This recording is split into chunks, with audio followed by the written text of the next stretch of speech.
unknown, drawing from the endless reaches of time, brings to light many startling things.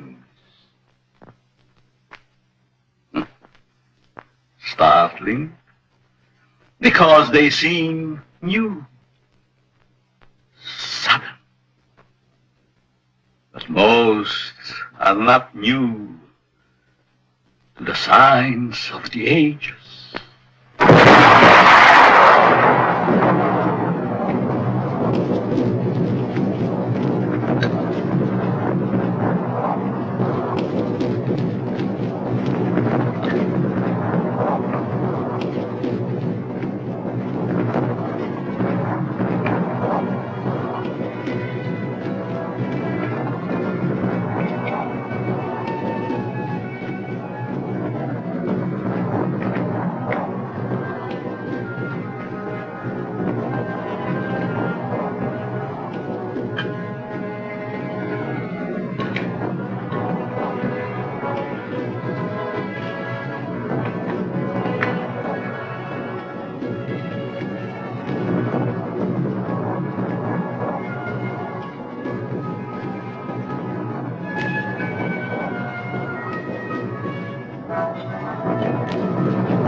People,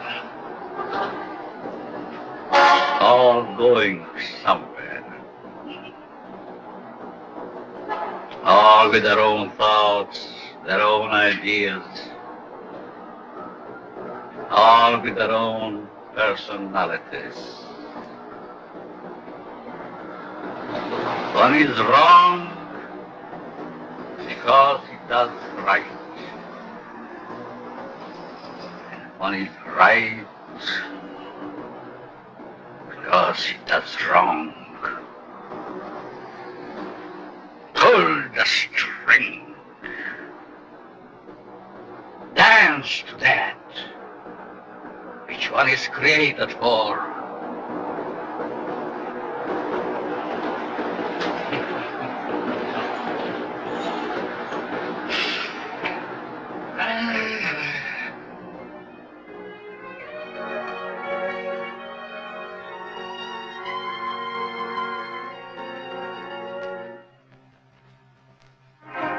A new day is begun.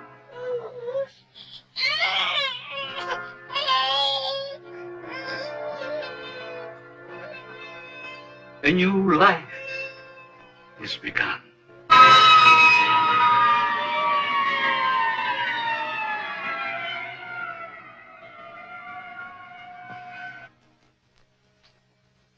A life is ended.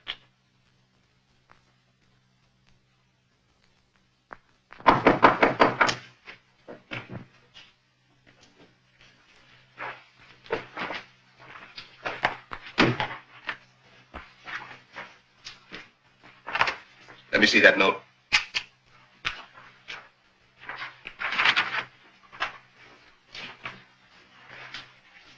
The records will tell the story. I was put in jail recently. Why?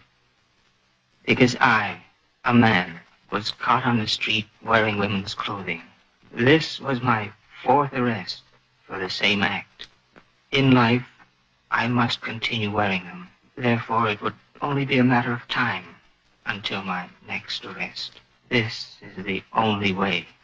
Let my body rest in death forever in the things I cannot wear in life.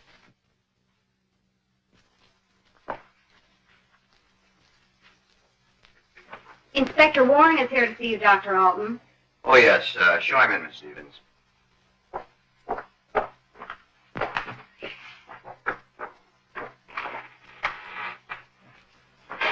Inspector? Doctor? Sit down. Thank you.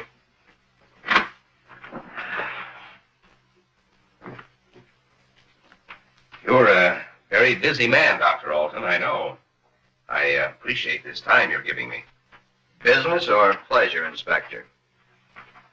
In a way, business. From policeman to inspector. 20 years of it. I guess I've seen everything there is for a policeman to see. Yet I wonder if we ever stop learning. Learning about which we see. Trying to learn more about an ounce of prevention. I'm a man who thrives on learning. We only have one life to live. We throw that one away. What is there left? Doctor, I'm hoping to learn something from you. And with that knowledge, maybe save some human from a fate which I just witnessed a few days ago. A 4-time loser. This type of case comes to me as well as yourself, many times during the course of 1 month. The suicide? The suicide.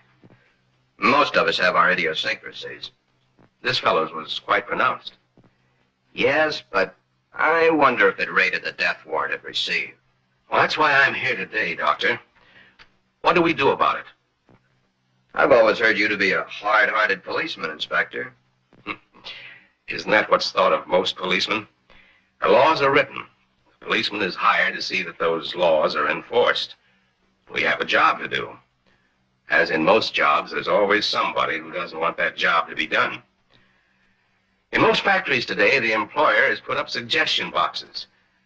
Even the employer needs advice once in a while. I think in the case that we're referring to, I need advice. Maybe it shouldn't have happened as it did. But it did. Perhaps the next time we can prevent it. Let's get our story straight. You're referring to the suicide of the transvestite? If that's the word you men of medical science use for a man who wears woman's clothing, yes. Yes, in cold, technical language, that's the word. As unfriendly and as vicious as it may sound. However, in actuality, it's not an unfriendly word, nor is it vicious when you know the people to whom it pertains. Will this operation do these people any good? I understand you were quite prominent in a case that hit the headlines a few weeks ago. In some cases, yes. Others, no. Well, the papers certainly had a field day with that one. Strange as it may seem, even though it was a field day, as you so aptly put it, it's not a new story. Sex change has been performed many times. Those whose sex can be changed, they're the easy ones. But what of those who so desperately want to be of the opposite sex, yet can't change their sex? Such as was the case with Patricia, the suicide. I'd like to understand this, Doctor, as best you can tell me. You can only fully understand the sex change by taking two entirely different cases. Two men with exactly the same background, from childhood to manhood and on to their own decisions and destinations. I'd like to hear the story to the fullest. Only the infinity of the depths of a man's mind can really tell the story.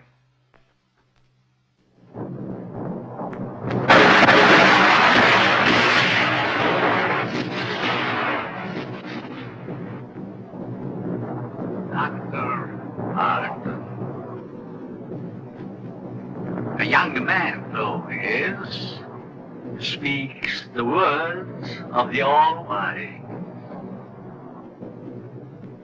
No one can really tell the story. Mistakes are made. But there is no mistaking the thoughts in a man's mind. The story is begun.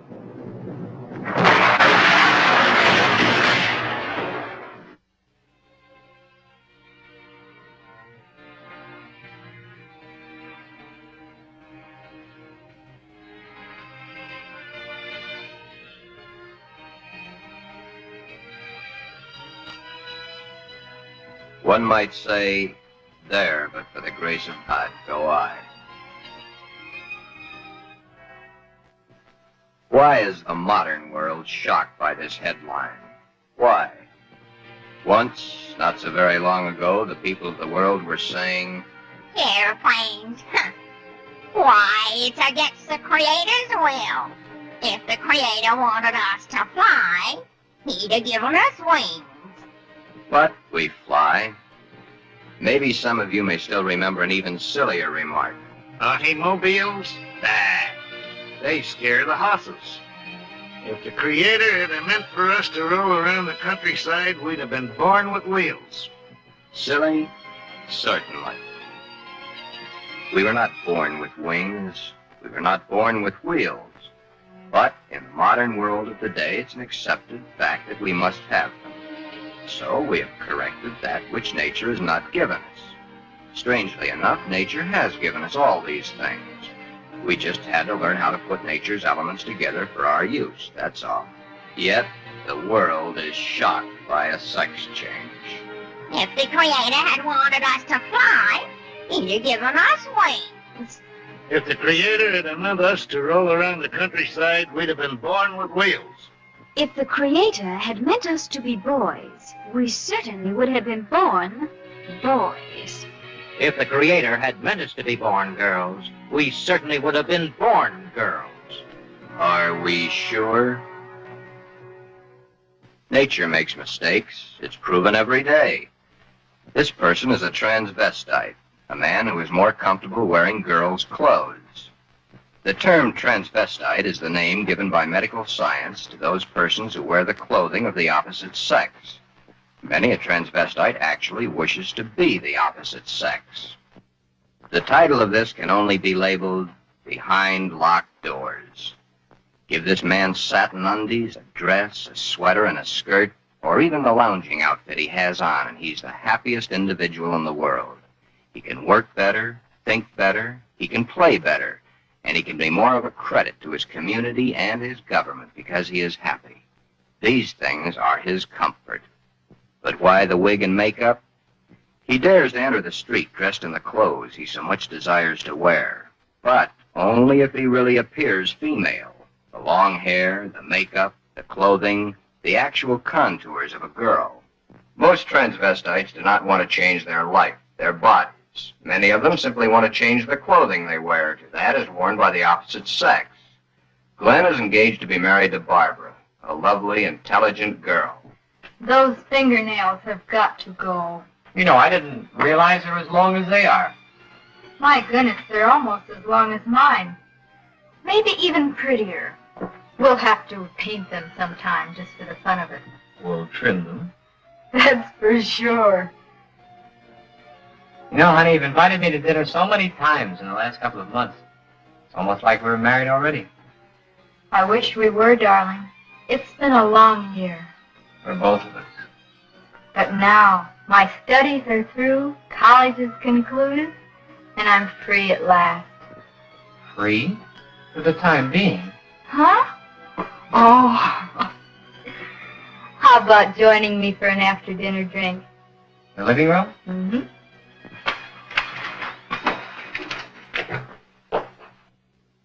Modern man is a hard-working human. Throughout the day, his mind and his muscles are busy at building the modern world and its business administration. His clothing is rough, coarse, starched, according to the specifications of his accepted job. At home, what does modern man have to look forward to for his body comfort? The things provided for his home, a wool or flannel robe, his feet encased in the same thick, tight-fitting leather that his shoes are made of. These are the things provided for his home comfort. It doesn't look so comfortable, does it? And get the hat. Better still, get the receding hairline. Men's hats are so tight they cut off the blood flow to the head, thus cutting off the growth of hair. 7 out of 10 men wear a hat, so the advertisements say. 7 out of 10 men are bald. But what about the ladies? Yes, modern woman is a hard-working individual also, but When modern woman's day of work is done, that which is designed for her own comfort is comfort. Hats that give no obstruction to the blood flow. Hats that do not crush the hair. Interesting thought, isn't it? Just for comparison, let's go native, back to the animal instinct. There, in the lesser civilized part of the world, it's the male who adorns himself with the fancy objects, such as paints, frills, and masks. The true instinct, the animal instinct, bird and animal life. Is it not so that it's the male who is the fancy one? Could it be that the male was meant to attract the attention of the female? What's so wrong about that? Where is the animal instinct in modern civilization? Female has the fluff and the finery, as specified by those who design and sell. Little Miss Female, you should feel quite proud of the situation. You, of course, realize that it's predominantly men who design your clothes, your jewelry, your makeup, your hairstyling, your perfume. But life, even though its changes are slow, moves on. There's no law against wearing such apparel on the street, as long as it can be distinguished that man is man and woman is woman. But what is it that would happen were this individual to appear this way on the street? You're doing it now, laughing. Yet, it's not a situation to be laughed at. Thus, the strange case of Glen, who was Glenda, one and the same person, not half man, half woman, but nevertheless, man and woman in the same body, even though by all outward appearances, Glen is fully and completely a man.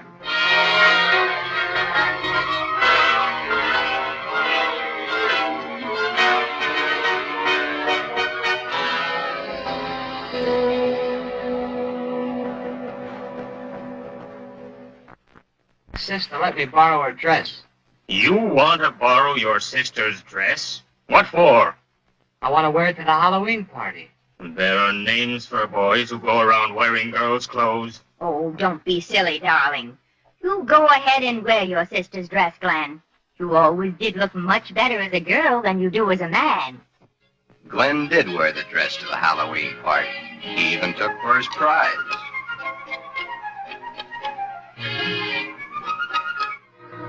Then, one day, it wasn't Halloween any longer.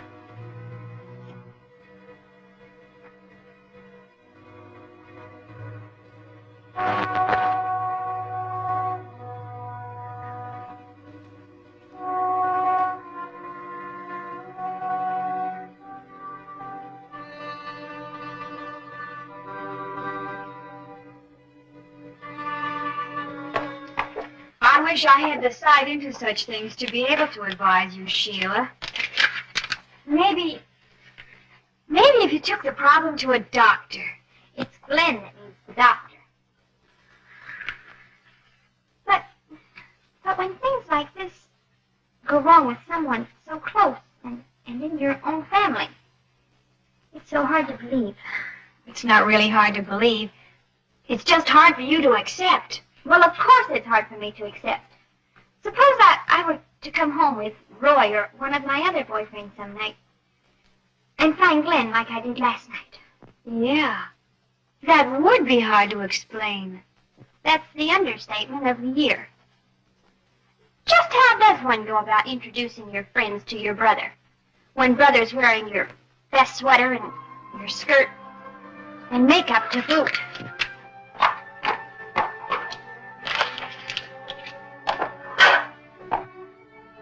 Glen is a transvestite, but he is not a homosexual. Transvestism is the term given by medical science to those persons who desperately wish to wear the clothing of the opposite sex, yet whose sex life in all instances remains quite normal. Would you be surprised if a tough individual was wearing pink satin undies under his rough exterior clothing? He is. Then there is your friend the milkman, who knows how to find comfort at home.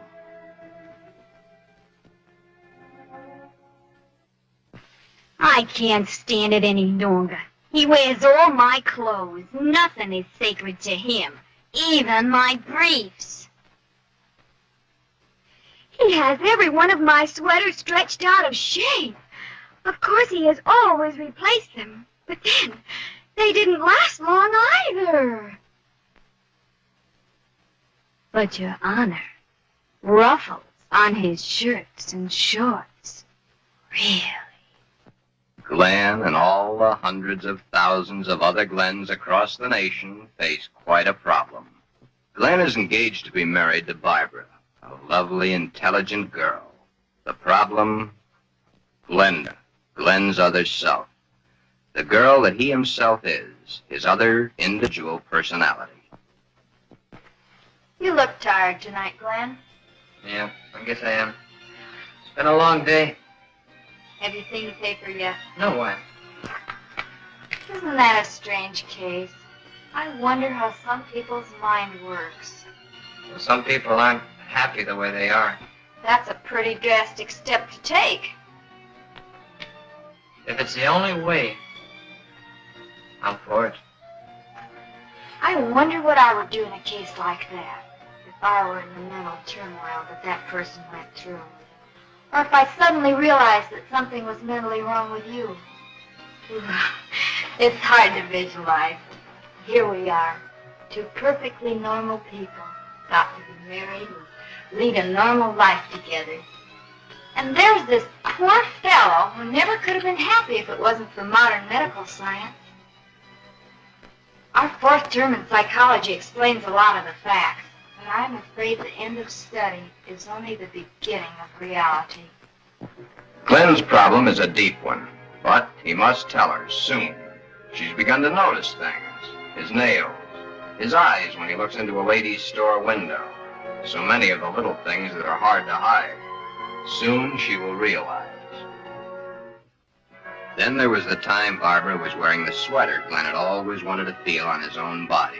It was becoming an obsession to him. He must have it. What's the matter, Glen, darling? I guess I was daydreaming.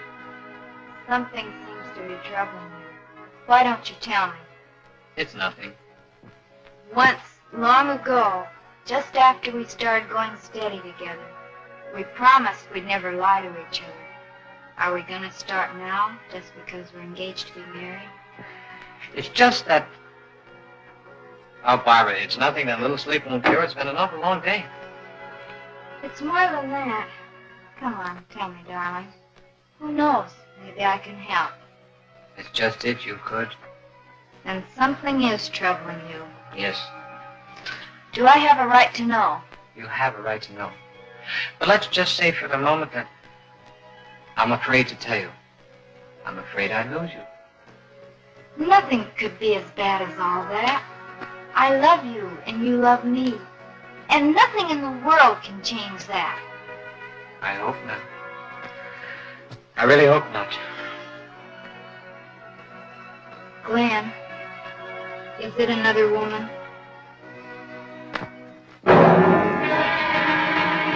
Loose the string!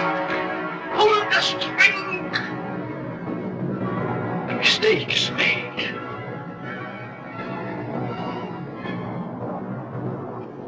A story must be told. Always the same. He's not had the nerve to tell her. But he must soon come to some conclusion or forget the marriage. Should he tell Barbara of his Glenda now, before the wedding, or hit her between the eyes with it after, when it might be too late for either of them? The world is a strange place to live in. All those cars, all going someplace, all carrying humans which are carrying out their lives. The world is shocked by a person who changed his sex. Glenda is shocked also, but by another reason. Someone like her had the nerve to do something factual about their situation. There are so many problems for Glen and all the other Glens. Perhaps the fear of discovery of the underthings they wear beneath their regular outer clothing, or that which they wear during their nightly visit to Morpheus, god of sleep. Thank you very much, and I'm sure she's going to enjoy it very much. If you want to return it, be sure that you bring the sales slip. Thank you.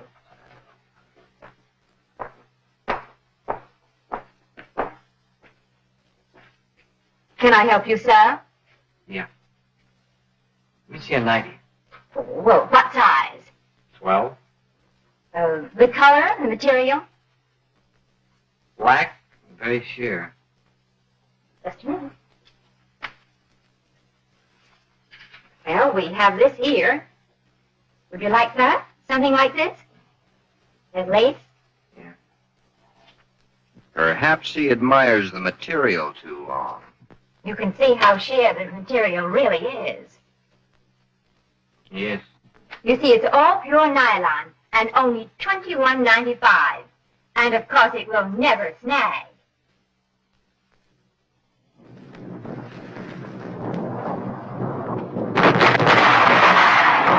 But Glen and Glenda and all the Glens and Glendas have an even bigger problem. Hi, Joe. Hiya, Jack. Monday again. You know, I think Monday is about the worst day of the week. A perfectly wonderful weekend, then back to the sweatshops. Too bad he was born to work. Say, did you read about the guy that aims to a girl? Says he was perfectly normal, too. How can a guy be normal and go and do a thing like that to himself? All the same, it must take a lot of guts to pull a stunt like that. That's a problem I don't ever intend to face. Maybe it's a problem we should all face. I don't get you. Just think of the unhappy life. The miserable time this world of ours must have given that poor guy. I still don't get you. Now, here is a guy who wanted to be a girl. Supposing there had been no way to change. You sound as if you're really head up on this thing. I guess I am. Do you realize what would happen if every man in the country that wanted to wear women's clothes or felt like a woman went to their doctors and wanted to change? Of course. That's why I say perhaps society should be a little bit more lenient with them. Maybe society should try to understand them as human beings. Another day done. Thank goodness. See you tomorrow, Jack.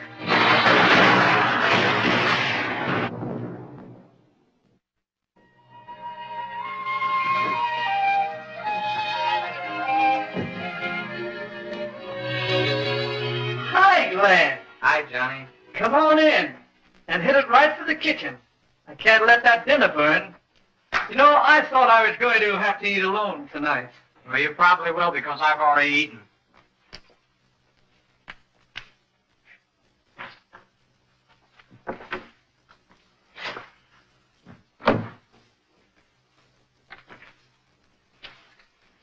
What's up? Nothing much. Say, you really look down in the dumps.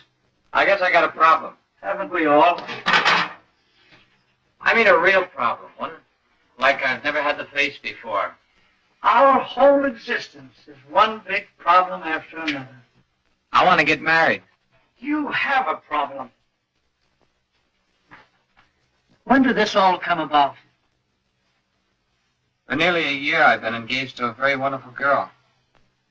Now that time is getting very close to the man with the book. I'm scared to death. You love her? Very much. Does she love you? Yes. There's no problem. Marry the girl. Are you forgetting about my other self? You'll have to tell her, of course. Yeah. I have to tell her. But when? Before? Or after? I think you know the answer to that one yourself. My mind's in a muddle. Like in a thick fog. I can't make sense to myself sometimes. I thought I could stop wearing these things. I tried, honestly, I tried. I haven't had a stitch of them on for nearly 2 weeks until tonight. Then I couldn't stand it anymore. I had to put them on or go out of my mind. I'm afraid I'll lose her. I don't want that to happen because I really love her. Okay. Here's a story from fact. Johnny tells his story. He had not too long ago been married himself. He kept quiet about his transvestite desires in the hopes that the new wife would never discover it. However, one day, the little woman came home unexpectedly an hour early.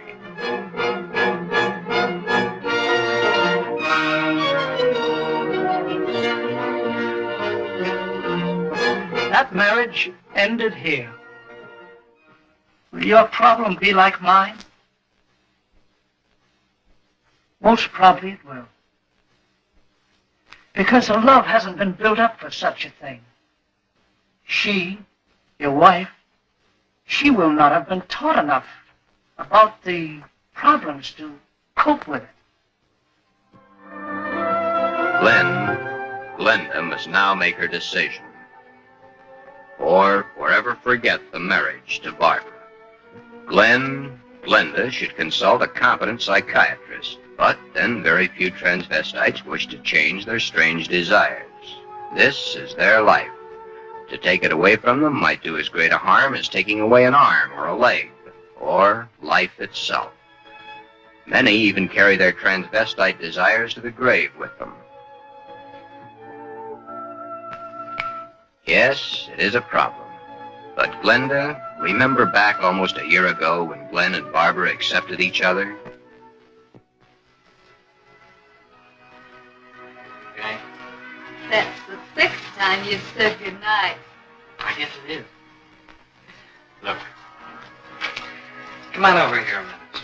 What is it? Never mind, just sit down.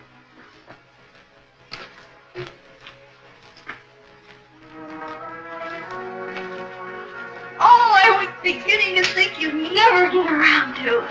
Did you mean you well? What do you think?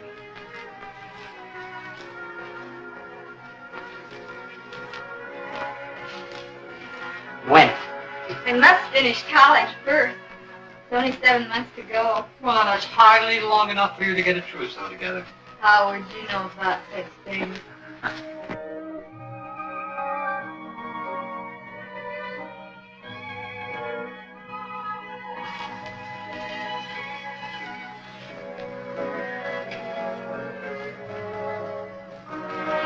Glenn, what's the matter? Huh? All of a sudden, you seem 1,000 miles off. Yes, I guess I was, huh? That's a mighty pretty dress you're wearing tonight. I wear my best to please you. You know, when you look at me, you just tie me in knots. I love to tie you in knots. Oh, I'll be so happy when these next few months are over. Some special reason? Of course. So you can stop kissing me goodbye at the door every night. Yes. So you can hold me close to you always. Yes. Then all you'll have to do is call and close your eyes and feel my lips on yours.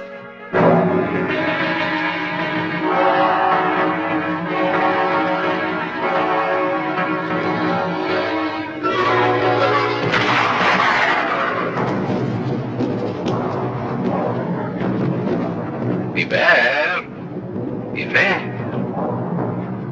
Beware of the big green dragon that sits on your doorstep. He eats little boys. Puffy ducktails and big fat snails. Beware. Take care. Beware.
little boys.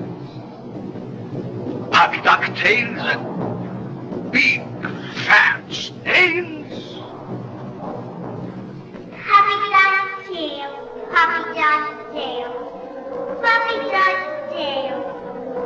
Every 35, every 35. Ha ha ha, Puppy Dog's tail.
take care. I'm a girl. I'm not. You're a boy. A cotton tail. Ha, ha, ha.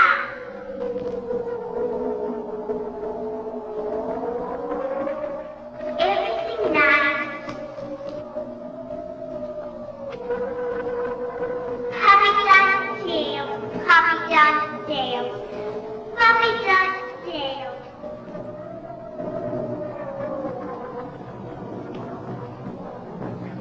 I'm a girl. I'm not. Everything nice.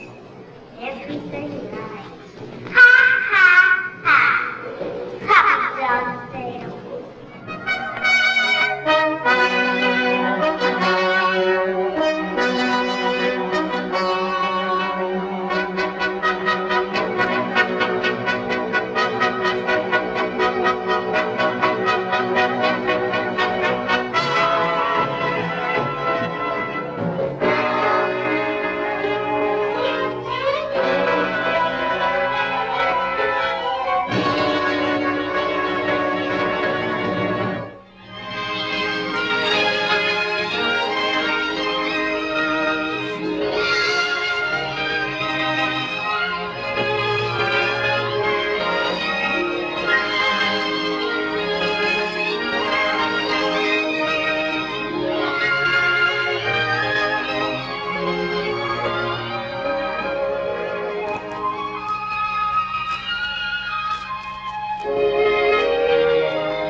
Beware of the big green dragon that sits on your doorstep.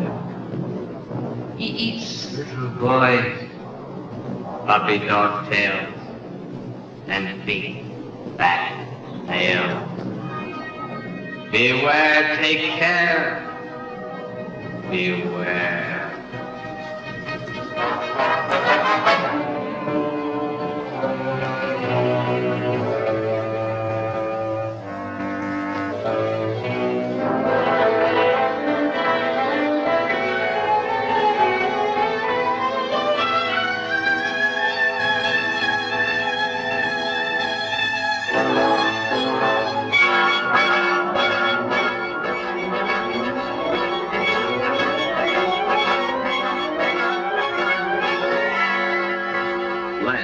GLENDA has made the decision.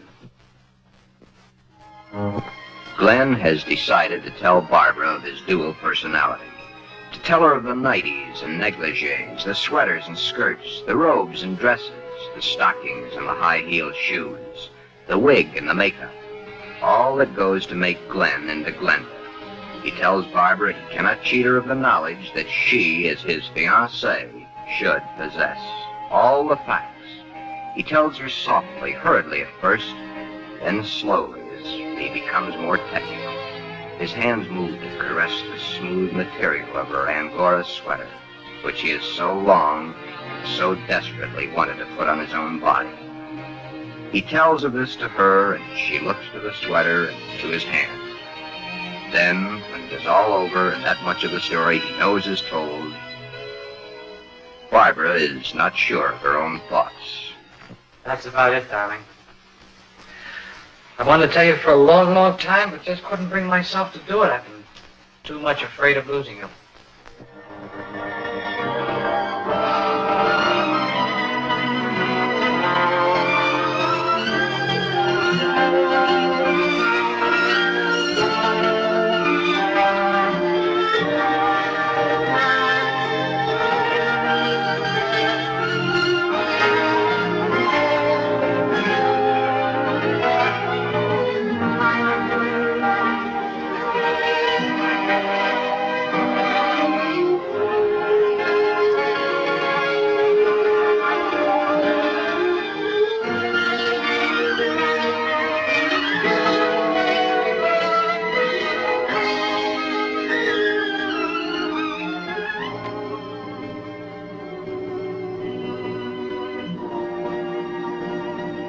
Glenn,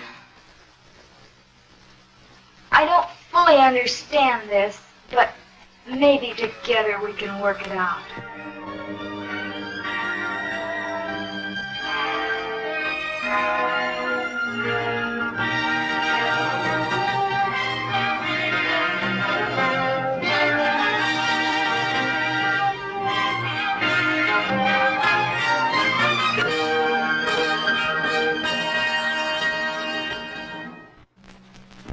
Is that the end of the story? Not quite. I'll get back to it in a minute. Glen's case is really the lesser advanced type cases. The second case is an extremely advanced one. However, I'll get to that in a moment. First, you must realize that each transvestite the world over has his own particular problem. Each case must be handled individually according to the person, his past life, and his problem. And he isn't a hermaphrodite? No more than he's a pseudo-hermaphrodite. Glen's case was entirely of his mind, brought on by the environment of his early youth. What about their children, Doctor? Would their children become the same way their father is? No. Transvestism is not hereditary. Well, what makes these men want to wear girls' clothes? Many things. But as I've said before, it usually starts in early childhood from one cause or another. Technically, each case has the same beginning, just a different set of circumstances. Are any of them actually cured? Oh, yes, many, many of them. Once the source of supply is found, it can be stopped, unless the patient refuses to cut off that source of supply. Then the way I get it, this Glen and the character he created, much as an author creates a character in a book, was invented as a love object to take the place of the love he never received in his early youth through lack of it from his parents. The character was created and dressed and lives the life the author designs for him to live, and dies only when the author wants him to die. Correct. Except that for the character Glenda to die, the elements must be right. But to enlighten you a little further, there's the second story, that of an extremely advanced case. Let's call this person Alan, Ann. Alan had a mother who wanted a little girl. The father didn't care much one way or the other. Alan did not enter the competitive sports that the other boys at the school did. However, he was an extremely studious boy and always had above-average marks in his subjects. Yet sports, girls' sports, he always was interested in. But he was rejected by the girls and also rejected by the boys. It seems he belonged to neither of them. After school, Alan would go home to find the mother who had always wanted a girl and the father who didn't care one way or the other. He enjoyed doing the woman's work around the house. Alan was becoming a woman and didn't realize it. A woman in mind only, but the mind rules. Then came the fateful year of 1941. Alan was drafted. He was accepted. In the Army, he successfully passed his vigorous training. He did not like it, Then there were the weekends for his particular diversions. On his weekend passes, he would go to the nearest town where he had a suitcase checked in a public locker. In the suitcase, he had the things he loved to wear, that which made his body appear to be what his mind believed it was. Then the day of embarkation came. But wherever Alan went, the suitcase was sure to go.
Then, as quickly as it had begun, the war was over. Alan came home. Alan had learned all the terms directed at men like himself, but no one had found out his aversion. He was honorably discharged from the service at the end of the war. He'd received the Silver Star and the Bronze Star for gallantry in action. While he was in an army hospital recuperating from a wound he'd received in New Guinea, he learned a very interesting fact. He learned that foreign doctors were doing marvelous work with a sex change, man to woman, woman to man. Shortly after his separation from service, Alan came to me for advice. There followed many long sessions with my clinical reports and the reports of eminent doctors. It had been found that Alan was really a pseudo-hermaphrodite. A hermaphrodite is one who has the organs of both the male and female in plain sight. A pseudo-hermaphrodite is one who has one perfectly formed organ of either sex and one imperfectly formed one that's difficult to detect. Alan was of the latter.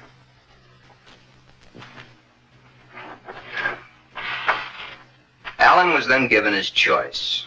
That which nature had given him was a mistake. It was up to us to correct that mistake one way or the other. Alan had to decide whether he wanted to become a man or she wanted to become a woman. Both were completely possible. Small-boned, fair of complexion, his hair thin like a woman's, his body slim, hips slightly girlish. It was easy to see his decision, along with the fact that he had been brought up from early childhood to believe that a woman was the thing to be. Alan decided to become a woman. This, after all the help I could give him, was only the beginning. During the following 2 years, he was to go through the tortures of the damned. But never was there a whimper from him, because he knew that at the end of it all, he would at last be that which he had always dreamed. Hundreds of hormone shots were injected into various parts of his body. Alan's face was worked on with plastic surgery to smooth out the female elements. Long, tedious hours of work. The big day, or the starting of many big days, for it was to take many. The series of operations are performed slowly and at intervals to prevent any unnecessary shock to the nervous system. Still, the hormone shots continue, day after day, week after week, month after month. And even then, when the operation is over, the sex has changed, the shots must continue as long as Alan lives.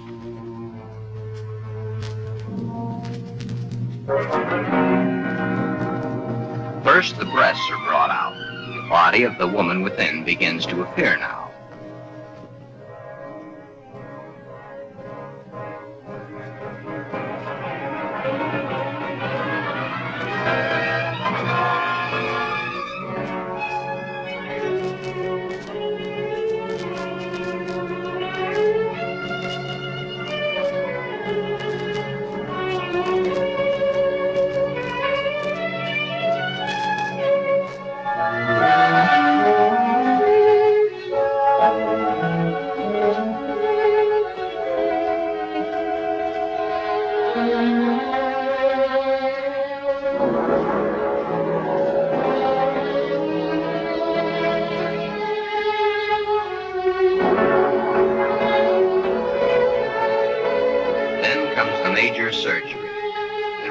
of the man and the formation of the woman.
But in time, Alan is Anne, a very happy, lovely young lady that modern medicine and science has created almost as a Frankenstein monster. The newspapers heard of it and hit the story with their usual fullness. If the newspapers had not gotten hold of the story, it would have gone untold, unnoticed as so many others in medical history. The sex change has been performed hundreds of times. However, right here in this particular sex switch, it's not the end. Acting the woman and being the woman are two entirely different things. Alan had all his life acted the part of the woman. Now he is that woman and must learn how it's done. Anne must learn how to do her own hair, how to make the correct styling for her facial contours. The proper walk must be adopted. A lady is a lady, whatever the case may be. Continuing my own psychiatric treatment, it was my duty now to explain to Anne the duty of a woman and her.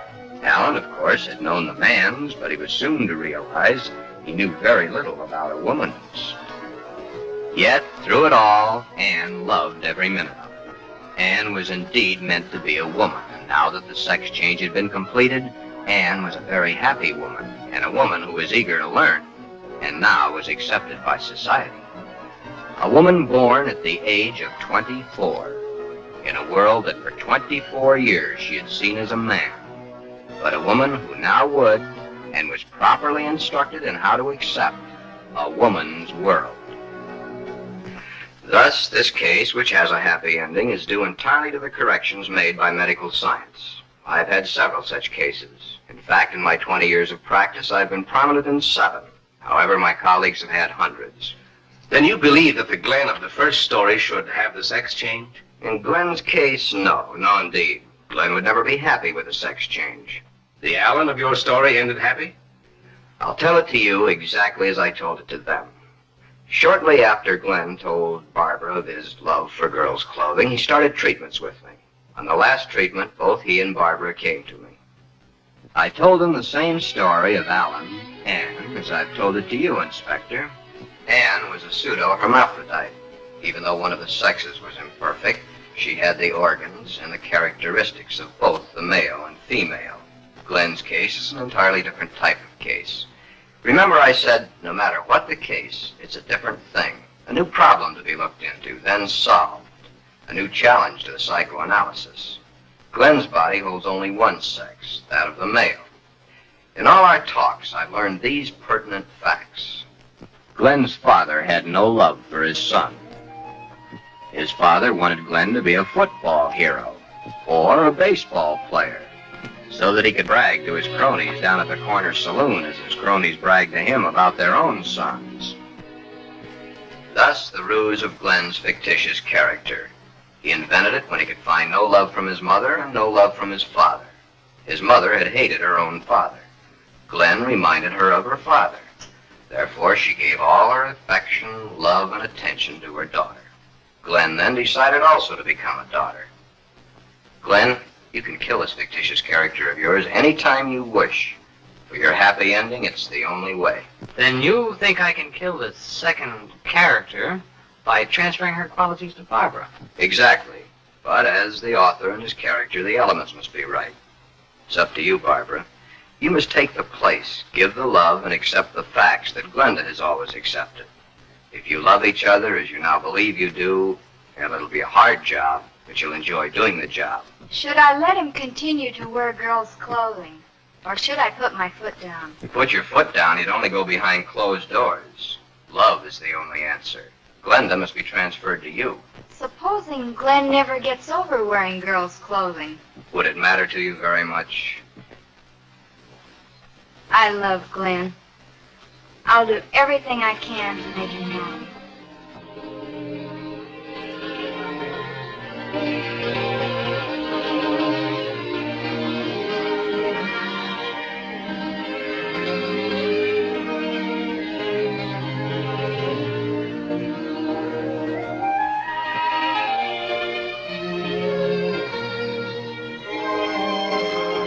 The end is only the beginning.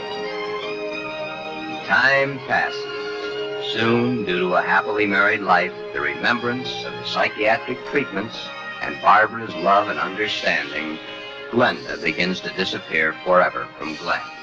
Glenn has found his mother, his little sister, his wife, and his Glenda, all in one lovely package. Thus, Glenn's case has a happy conclusion. Therefore, two entirely different cases, handled in two entirely different ways, have a happy ending. Yeah, those two.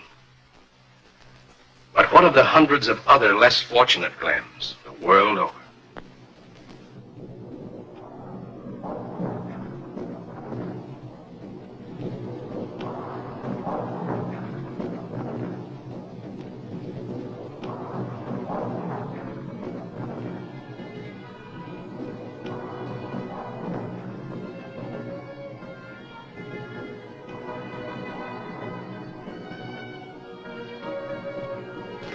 Yes. But what of the others? Less fortunate Glens the world over.